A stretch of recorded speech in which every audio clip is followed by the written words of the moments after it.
ಪಹಲ್ಗಾಮ್ನಲ್ಲಿ ಪ್ರವಾಸಿಗರ ಮೇಲೆ ನಡೆದ ಭಯೋತ್ಪಾದಕರ ದಾಳಿಗೆ ಪ್ರತಿಯಾಗಿ ಭಾರತೀಯ ಸಶಸ್ತ್ರ ಪಡೆಗಳು ಮಧ್ಯರಾತ್ರಿ ಆಪರೇಷನ್ ಸಿಂಧೂರ್ ಮೂಲಕ ಸೂಕ್ತ ಪ್ರತ್ಯುತ್ತರ ನೀಡಿವೆ. ಪಾಕಿಸ್ತಾನ ಮತ್ತು ಪಾಕ್ ಆಕ್ರಮಿತ ಕಾಶ್ಮೀರದಲ್ಲಿರುವ 9 ಸೇನಾ ನೆಲೆಗಳನ್ನು ಧ್ವಂಸಗೊಳಿಸಲಾಗಿದೆ. ಪಹಲ್ಗಾಮ್ ಭಯೋತ್ಪಾದಕ ದಾಳಿಯಲ್ಲಿ ಮೃತಪಟ್ಟ ಶಿವಮೊಗ್ಗದ ಮಂಜುನಾಥ್ ಅವರ ತಾಯಿ ಸುಮತಿ ಅವರು ಭಾರತೀಯ ಸೇನೆಗಳ ಆಪರೇಷನ್ ಸಿಂಧೂರ್ ಕಾರ್ಯಾಚರಣೆಗೆ ಸಂತಸ ವ್ಯಕ್ತಪಡಿಸಿ ಪ್ರಧಾನಿ ನರೇಂದ್ರ ಮೋದಿ ಅವರ ದಿಟ್ಟ ನಿರ್ಧಾರ ಶ್ಲಾಘನೀಯ. ಅಮಾಯಕರ ಮೇಲಿನ ದಾಳಿಗೆ ಪ್ರತ್ಯುತ್ತರ ನೀಡಲಾಗಿದೆ. ತಮ್ಮ ಮಗನ ಸಾವು ಕುಟುಂಬಕ್ಕೆ ತುಂಬಲಾರದ ನಷ್ಟವಾಗಿದೆ ಎಂದರು. ಸುಮ್ಮನೆ ಅನಾವಶ್ಯಕವಾಗಿ ನಮ್ಮ ಇದನ್ನ ಈ ರೀತಿ ಮಾಡಿ ಹೋಗ್ಬಿಟ್ರು.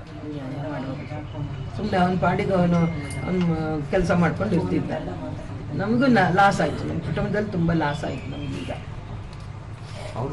ಆಪರೇಷನ್ ಸಿಂಧೂರ್ ಅಂತ ಬೆಳಗ್ಗೆ ಬೆಂಗಳೂರಿನ ಭರತ್ ಭೂಷಣ್ ತಂದೆ ವಿ ಚೆನ್ನವೀರಪ್ಪ ತಮ್ಮ ಪುತ್ರ ಬಲಿಯಾಗಿದ್ದು ಅತೀವ ನೋವು ತಂದಿದೆ.